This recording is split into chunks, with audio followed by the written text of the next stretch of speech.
AB 201022. Saya mahasiswa S1 Alih Kredit Kebidanan di Universitas Kusuma Husada Surakarta. Di sini saya ingin membuat video OC tentang tanda bahaya pada kehamilan trimester ketiga. Sebelumnya saya ingin memperkenalkan alat yang akan saya gunakan, yaitu di sini ada lembar balik, setelah itu di sini ada hand sanitizer dan juga ada alat tulis. Ya Ibu, silakan duduk. Iya, terima kasih. Iya. Ya, sebelumnya perkenalkan Ibu, nama saya Nur Fitriani, saya bidan yang bertugas pada pagi hari ini ya Bu ya. Sebelumnya saya izin tutup itu terlebih dahulu. Iya.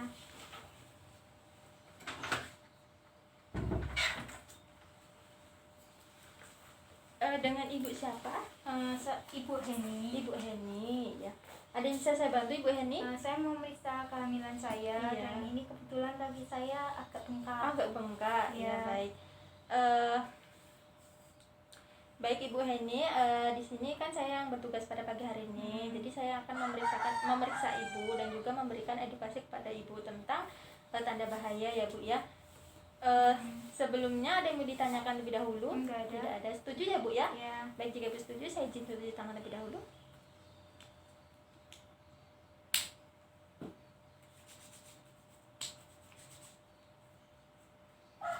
Iya, sebelum saya melakukan pemeriksaan ataupun sebelum saya melakukan edukasi, di sini saya ingin meminta identitas Ibu ya. Iya. Tadi Ibu Heni ya Bu ya? Iya. Umurnya berapa Ibu? 36. Iya, alamatnya? Sini Banjarsari. Oh, Banjarsari ya. Mm. Boleh minta Boleh. KIA-nya? Oh, ini umur kehamilannya Kalau nggak salah 34 ya. 34 ya? Iya. 34 minggu ya Bu ya. Iya.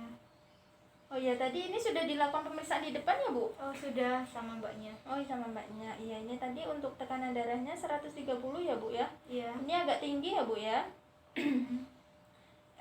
Terus nadinya juga 80, terus suhunya 36,5 derajat Celcius. Ini normal untuk suhunya, untuk pernafasannya juga normal. Nah, ini yang diwaspadain tekanan darahnya ya Bu ya.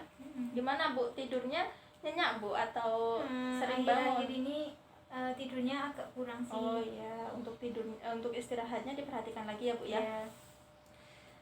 Sebelumnya di sini Ibu sudah mengetahui belum sih tanda bahaya selama kehamilan? Belum ya. Baik, di sini saya akan menjelaskan ya Bu ya. Ini ada lembar balik Ibu untuk memudahkan Ibu dalam mengerti yang apa saya jelaskan. Nah, di sini ada tanda-tanda bahaya yang selama kehamilan ya Bu ya, terutama pada trimester ketiga. Nah, di sini apa saja sih? Ada preeklamsi, setelah itu ada gerakan janin kurang, terus ada perdarahan pervagina, dan juga ada ketuban pecah dini. Nah, di sini saya jelaskan yang pertama, yaitu preeklamsi. Nah, di sini tanda dari preeklamsi itu pandangan kabur, setelah itu sakit kepala yang berat, terus nyeri ulu hati, terus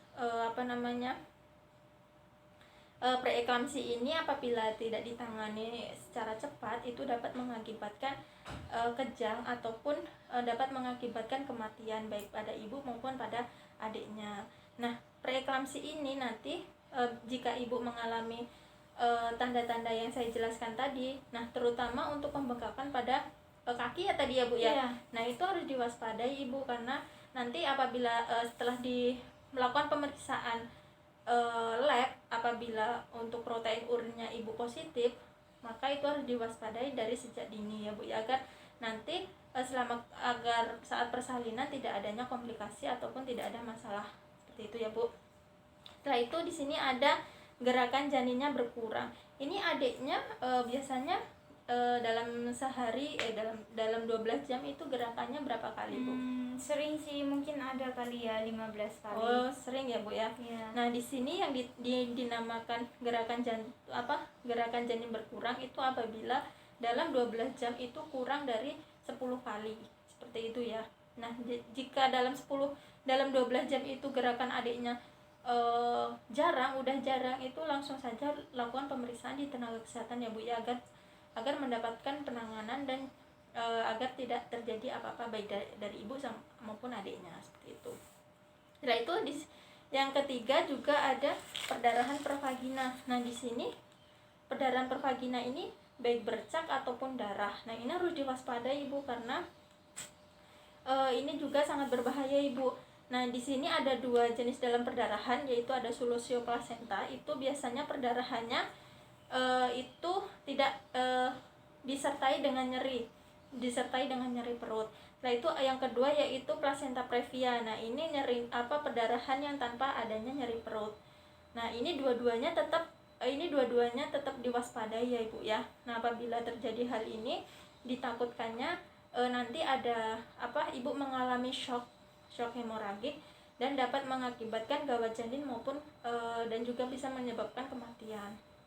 Setelah itu yang terakhir yaitu ketuban pecah dini. Nah yang dimaksud ketuban pecah dini ini maksudnya yaitu ketubannya pecah sebelum ada tanda-tanda persalinan atau di usia-usia kehamilan yang masih muda seperti itu. Nah itu harus diwaspadai. Nah ketuban pecah dini ini biasanya keluarnya bukan dari saluran pipis ya bu ya, melainkan dari jalan dari alat kelamin ibu ataupun dari jalan lahir adiknya. Nah ini biasanya air ketuban ini baunya khas ibu, biasanya agak sedikit amis seperti itu. Nah apabila ibu mengalami ketuban pecah dini ini langsung saja ke tenaga kesehatan terdekat karena nanti akan dilakukan tindakan secepatnya, karena apabila tidak dilakukan tindakan itu akan mengakibatkan ibu mengalami infeksi dan juga adiknya mengalami gawat seperti itu ya bu ya. Baik, kira-kira dari yang saya jelaskan tadi ibu ada pernah mengalami tanda bahaya itu? Tidak ya bu ya? Tidak ada. Baik, dari sini dari penjelasan ini apakah ibu sudah paham dari tanda bahaya selama kehamilan? Paham ya bu ya? Baik, tadi kira-kira tanda bahaya selama kehamilan itu apa saja sih bu?